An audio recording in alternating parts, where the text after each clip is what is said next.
students, this video series is on grade 10 science. In today's video, I'm going to talk about displacement and displacement time graphs under the unit motion in a straight line.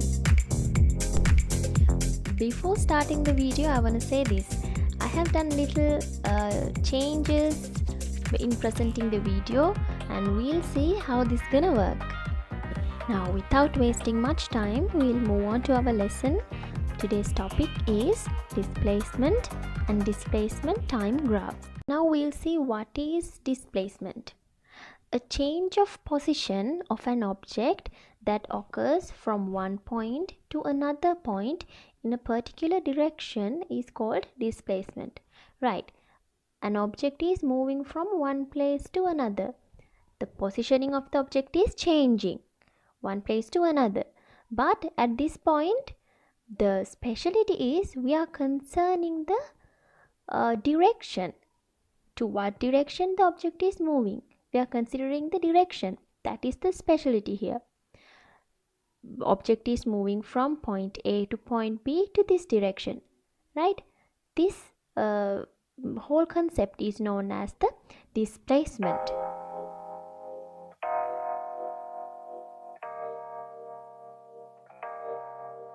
Now look at this example, children. You can see here the car is moving from point A to point C, passing the point B.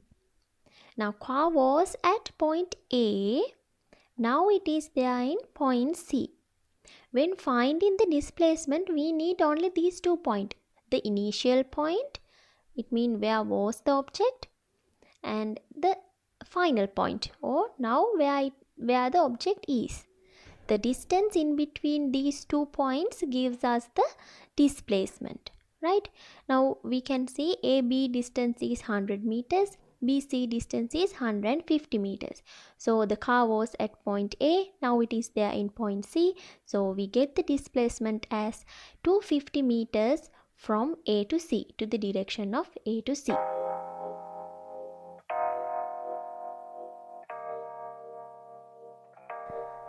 A car is moving from A to point C, passing the point B, and after some time it's again coming back to the point B, right? You can see, now you can understand that the direction has changed. It was going from A to C previously, now it is again coming back from C to the point B in between A and C. B is a point in between A and C, right?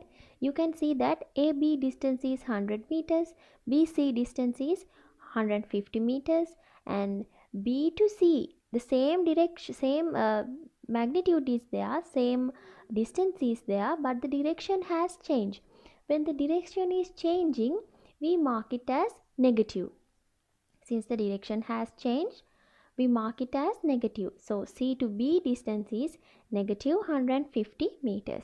So the total displacement is 100 meters plus 150 meters plus negative 150 meters from C to B direction. Or else you can find the difference in between the initial point and the final point, that is 100 meters. Now we'll see what is displacement time graphs, right? As you can see here, we already know that there are 2 axes for a graph, and y axis, this is the y axis and this is the x axis. The x axis of a displacement time graph represents the time. The symbol of time is simple t, and the units are seconds. The y-axis represents the displacement. The symbol of displacement is capital S, and the units are meters. Now we'll see how we can mark the motions related to the displacement time graph within these 2 axes. As you can see here, a car is moving from one place to another. To represent that motion, we have given a data table. That data table represents the time and the relevant displacement for each and every time slot.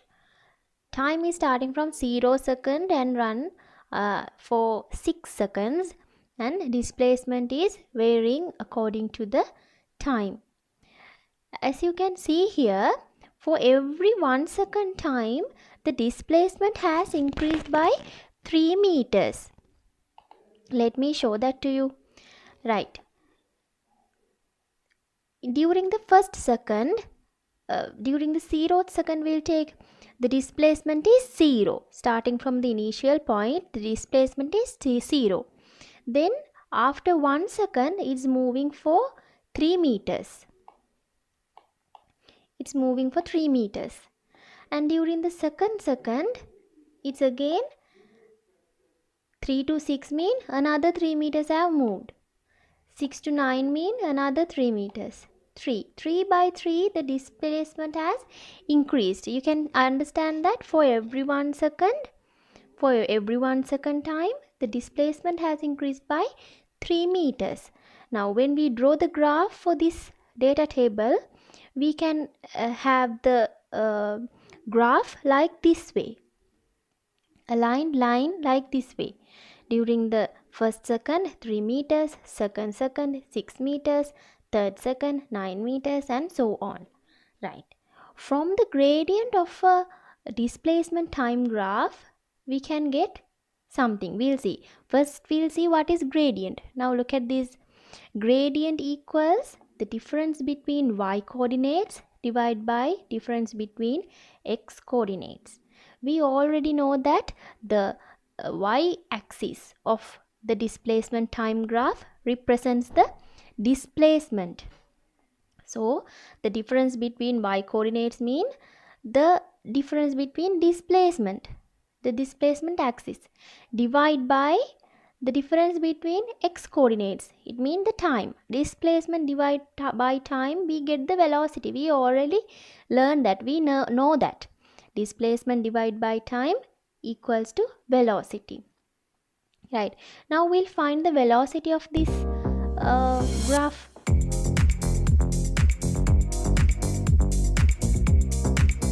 You can see here we have to find the difference between y coordinates.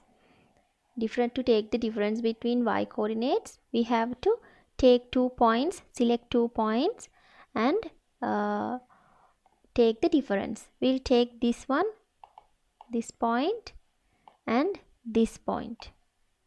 Okay, right. This is the triangle we get.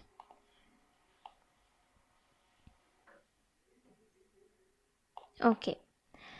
To take the difference, we have to subtract 18 minus 0 divided by 6 minus 0.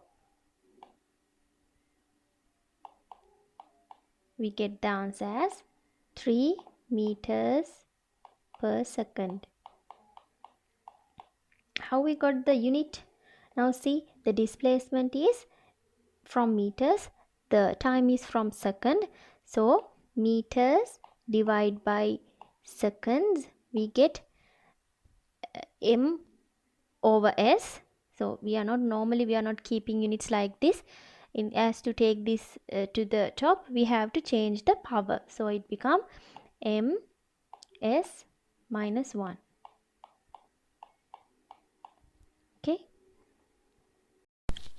Okay, this type of motions we call uniform velocities. As you can see, the velocity is 3 meters per second. For each and every time slot, the displacement is increasing by 3 meters. We can understand from even by observing this data table. It means this type of motions we call uniform velocity motion. A motion with a uniform velocity.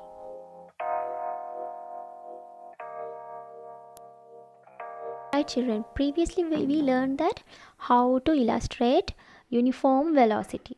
Now It's a moving object now. Now what about this one? This object is not moving. This is a stationary object. This car is not moving. This car is at rest. How to show that? This is at rest mean this uh, displacement of this car is not changing. This car is not changing its displacement. It is at the same place without changing a little bit. So how to draw it in a graph? Now you can see the car has already moved from A to B. It means it has passed 18 meters. From this point it's not going to anywhere. It means it's staying at the same place for particular time. Now here the time is not mentioned, but according to this graph it is staying at the same place without moving for 3 second time. For 3 seconds this car is not moving anywhere.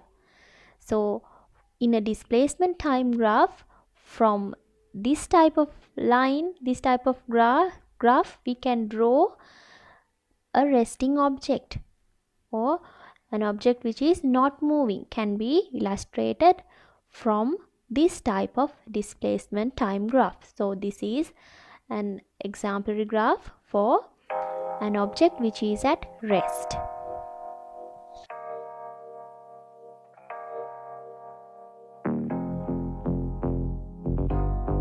Okay, now what's happening here? The car is coming back from point B to A. The car is coming back. It means the direction of the car has changed. The displacement is not changed. It's same 18 meters, but the direction has changed. It's coming from B to A, right? So the starting displacement is 18 meters and it is coming back to 0 meters. It means displacement is 0, right? We'll find the gradient of this now. To find the gradient, we want to find the difference between y coordinates, and we have to divide that answer by the difference between the x coordinate.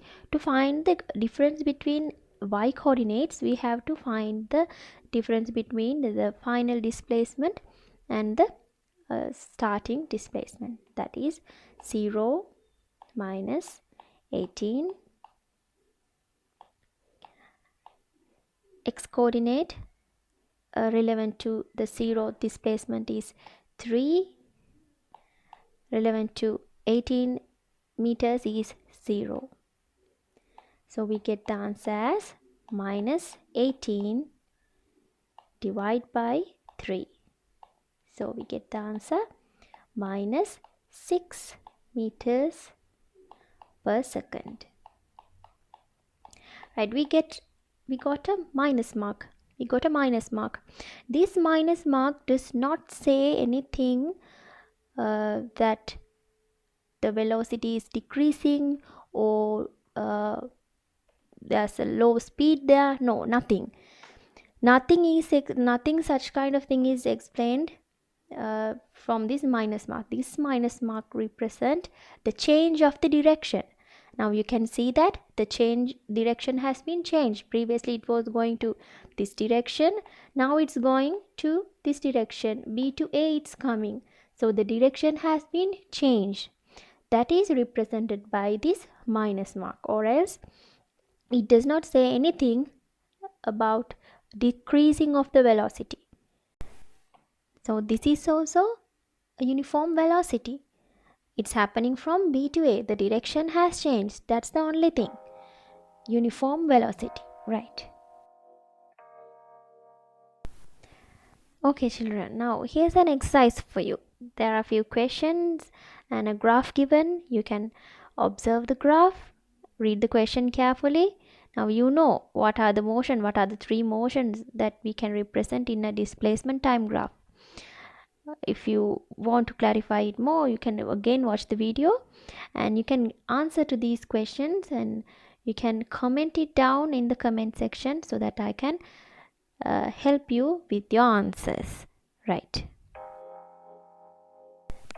Okay children, thanks for watching. Subscribe to my channel and also don't forget to like and let me know your comments about these videos. Goodbye.